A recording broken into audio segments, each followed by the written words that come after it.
पिछले 75 सालों से ये लोग अपने आप को छुपाते आए हैं रियासत के पीछे।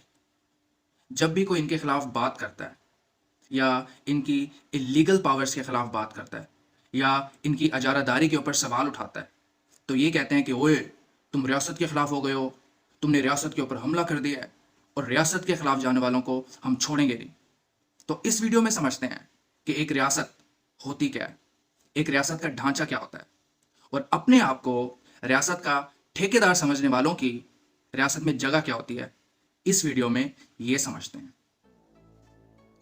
एक रियासत में जो चीज़ पहले नंबर पर आती है वो उस रियासत की आवाम होती है, क्योंकि उसके बाद जो कुछ भी रियासत में होता है, चाहे उसका आइन हो, उनकी हुकूमतें हों या उनके इदारे हों, उन सब ने आवाम के लिए ही काम करना होता है। इसके अलावा एक रियासत में रियासत के निज़ाम को चलाने की जिनके पास पूरी ताकत होती है, वो भी वही लोग होते हैं जिनको अवाम ने वोट किया होता है। तो एक रियासत का जो सेंटर ऑफ ग्रेविटी होता है वो उसकी अवाम होती है। अब हम देखते हैं कि अवाम के बाद रियासत में क्या आता है। उसके बाद आता है आइन, जिसके मुताबिक सब ने चलना होता है, चाहे वो मुल्की अवाम हो या उसकी हुकूमतें हों या सारे इदारे हों। सब ने जिस चीज़ के मुताबिक चलना होता है वो आइन होता है। इसके अलावा आइन की अहमियत का अंदाज़ा हम इस बात से लगा सकते हैं कि एक तरफ एक मुल्क होता है जहाँ पर इंसान रह रहे होते हैं और दूसरी तरफ एक जंगल भी होता है, वहाँ पर जानवर रह रहे होते हैं। तो एक मुल्क में और एक जंगल में जो सबसे बड़ा फ़र्क होता है वो आइन का होता है। अब ये सिर्फ एक कहने की बात नहीं है, हकीकत में ऐसा ही होता है। एक मुल्क में और एक जंगल में जो फ़र्क होता है वो आइन का होता है। अब हम देखते हैं कि रियासत में अवाम और आइन के बाद क्या आता है। उसके बाद आते हैं पिलर्स ऑफ द स्टेट, रियासत के सतून। तो एक जमहूरी रियासत के 3 बुनियादी सतून होते हैं। उसमें एक होता है जुडिशरी, एक उसमें होता है लेजिस्लेचर जिसको हम पार्लियामेंट कहते हैं, और एक उसमें होता है एग्जीक्यूटिव ब्रांच जो कि हमारी इलेक्टेड गवर्नमेंट होती है। अब देखते हैं कि जुडिशरी में क्या होता है। अब हमने देखा कि आइन जो है वो कितना ज़रूरी होता है। तो ये जो जुडिशरी होती है ये बेसिकली आइन की इंटरप्रिटेशन करती है। जुडिशरी हमें बताती है कि इस सिचुएशन में आइन ये कहता है, इस सिचुएशन में आइन ये कहता है और इन हालात में आइन ये कहता है, और फिर उसके मुताबिक जुडिशरी फैसला सुनाती है और फिर जुडिशरी के फैसले को सब ने मानना होता है। इस तरह जुडिशरी इंसाफ माशरे में मुहैया करती है, और इंसाफ एक माशरे में कितना ज़रूरी होता है। इसलिए हम जुडिशरी को सिर्फ एक इदारा नहीं कहते, बल्कि जुडिशरी जो है वो एक बुनियादी सतून होती है रियासत का। अब हम देखते हैं कि एक लेजिस्लेचर जिसको हम पार्लियामेंट कहते हैं वो क्या करती है। तो पार्लियामेंट जो है उसमें चूंकि हमारे इलेक्टेड नुमाइंदे होते हैं, इसलिए पाकिस्तान के हर इशू के ऊपर वहाँ पर डिबेट हो जाती है। उसके साथ साथ आइन जिसके मुताबिक पूरे मुल्क में चलना होता है उसको पार्लियामेंट ही बनाती है। तो हमारे 1973 के आइन को पार्लियामेंट ने बनाया था। इसके अलावा आइन में कोई भी अगर तब्दीली करनी हो तो वो भी पार्लियामेंट ही करती है। तो इसलिए वो इदारा जो सारे इदारों में सबसे सुप्रीम होता है वो पार्लियामेंट होती है।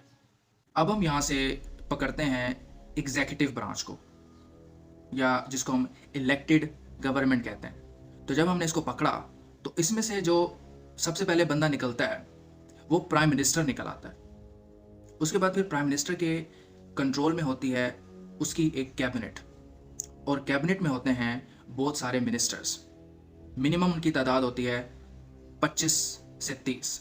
उसमें एक डिफेंस मिनिस्टर होता है, एक foreign minister, finance minister, health minister, education minister, human rights minister, you name it. तो इन सारे मिनिस्टर्स के कंट्रोल में होते हैं अपने अपने डिपार्टमेंट्स और अपने अपने इदारे। अब आपने देखा कि एक रियासत में सबसे पहले अवाम होती है, फिर उसके साथ उनका आइन होता है। फिर उसके बाद आपने ये भी देख लिया कि एक रियासत के जो बुनियादी सतून होते हैं उसमें एक जुडिशरी होती है, एक पार्लियामेंट होती है और एक एग्जीक्यूटिव ब्रांच होती है। फिर हमने इन बुनियादी सतूनों में से एक सतून को पकड़ा जिसको हम एग्जीक्यूटिव ब्रांच कहते हैं, जो इलेक्टेड गवर्नमेंट होती है, जब हमने उसको पकड़ा तो उसमें से जो बंदा निकलता है सबसे पहले वो प्राइम मिनिस्टर होता है। फिर उसके बाद प्राइम मिनिस्टर की एक कैबिनेट होती है जिसमें कम से कम 20 से 25 मिनिस्टर्स होते हैं। ठीक है, तो अब हमने देखा कि हमने रियासत को इतना खोल लिया है और हम मिनिस्टर्स तक पहुंच गए हैं, लेकिन अभी तक हमें अपने आप को रियासत का ठेकेदार कहने वाले नजर नहीं आए। अब चूंकि आज की वीडियो में हम रियासत के ढांचे में इनको तलाश कर रहे हैं, तो इनको तलाश करने के लिए मैं प्राइम मिनिस्टर की कैबिनेट के जो 25-30 मिनिस्टर्स होते हैं उसमें से भी एक मिनिस्टर को पकड़ता हूं ताकि मुझे किसी तरह ये लोग मिल जाएं।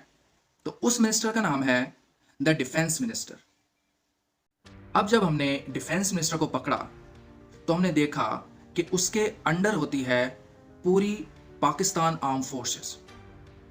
जब हमने पाकिस्तान आर्म फोर्सेस को ओपन किया तो उसमें जो सबसे पहला, सबसे प्रोमिनेंट और सबसे हाई रैंकिंग मिलिट्री का बंदा जो हमें वहां पे मिलता है वो है chairman joint chief of staff committee. उसके अलावा पाकिस्तान आर्म फोर्सेस की बेसिकली बहुत सारी ब्रांचेस होती हैं। उसमें एक होता है एयर फोर्स का चीफ, उसके पास अपनी फोर्स की चेन ऑफ कमांड की अथॉरिटी होती है।